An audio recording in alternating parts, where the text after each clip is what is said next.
The relationship that Te Arawa have with the lakes isn't just on the material, physical realm. Our lakes sustain us, our lakes feed us in terms of our spiritual connection with the lake, that's strong as well. Our words, our whakatauki, our whakapapa, and the waiata and the stories that we tell are all interlinked with our roto moana, with ngā wai o Te Arawa. So we need to find a way that can measure that as well. And te tuapapa o te wai integrates things such as waiata, such as wairua, such as waiora, and of course something that many other iwi don't have, our wai ariki.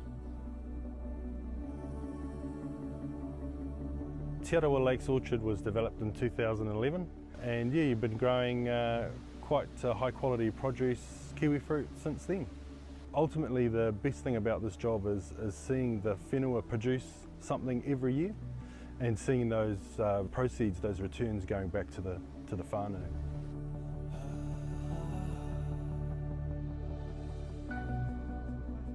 But Pokahina, in our time, there was no road, there was no houses or anything over there. No.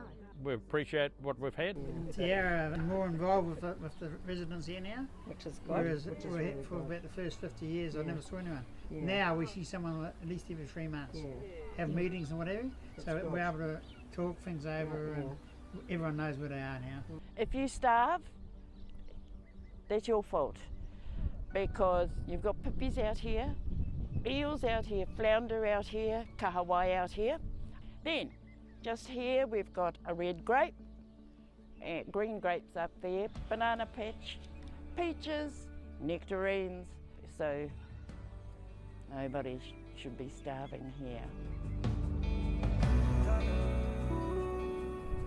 Here we've now in collaboration with Makatu Ongotoro Wetlands, and they have sourced a heap of plantings for us to plant along the water's edge, and we had our first one in about 3 months ago.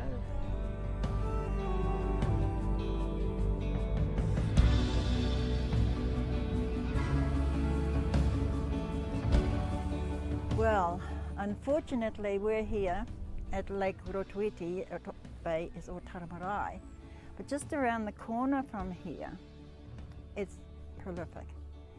We thought, a few years ago there weren't many here at all, but now we're looking at 20,000, 40,000 catfish in our lake. And we're noticing that what they are eating are our coda. A lot of our coda, and that's a staple food for some of our people. 6 o'clock morning, out, going down to the ramps, boat ramps, just checking to see what boats are going out. And it's not until after they come back we actually look at and see, okay, how clean are their boats? Asking what type of fish they've caught and how big they are, and then finding out whether they had come across the catfish at all in their journey on the lakes. And that's our main problem, is trying to get people to recognise that we do have a problem with catfish and we don't want it to spread elsewhere. The objective of our research is to put together a Te Arawa climate change strategy. From what we understand, there's going to be the changes in the weather are going to include long droughts followed by extreme rain events, which means that all of our rivers in the Rotorua area are prone to flooding. And if that happens, our village is in danger of flooding. Our riverbanks are bare.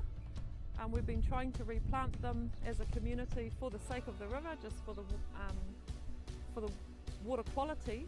But now, with a better understanding of what could possibly happen as a result of climate change, it's actually become more a necessity to replant the riverbanks in order to protect our homes and our marae. At the moment, we're just at the stage of trying to make our whānau aware that there's big changes coming, and that we need to be resilient and prepare ourselves to adapt again to different climate, which means possibly different food systems.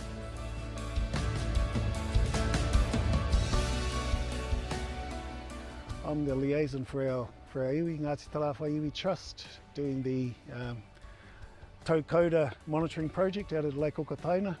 Our priority is to ensure the health of the environment at the Okataina catchment area, the whenua in the lake itself. Our trust put in an application in collaboration with Te Arawa Lakes Trust, seeking to use the monitoring the health of the Koda fisheries, the Koda stock, as an indicator of the health of the lake.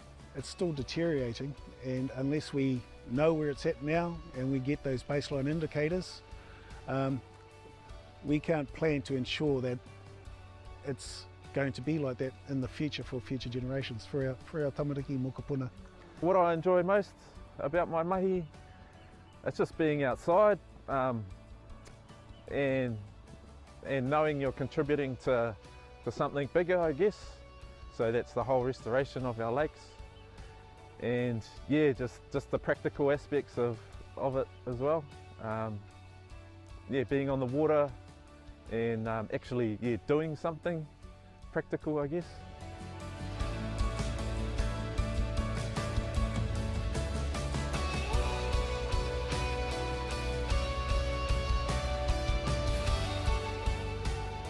So some of the integral things that we had to ensure that were infused into Te Tuapapa o Te Wai was based upon our relationship with the Wai. Te Tuapapa o Te Wai is like a wakahuia, it's like a pātaka that has all of those Te Arawa knowledge, te mātauranga me te mōiotanga infused into it, so that we can use this on an everyday basis, every weekday basis, every month basis, every year basis.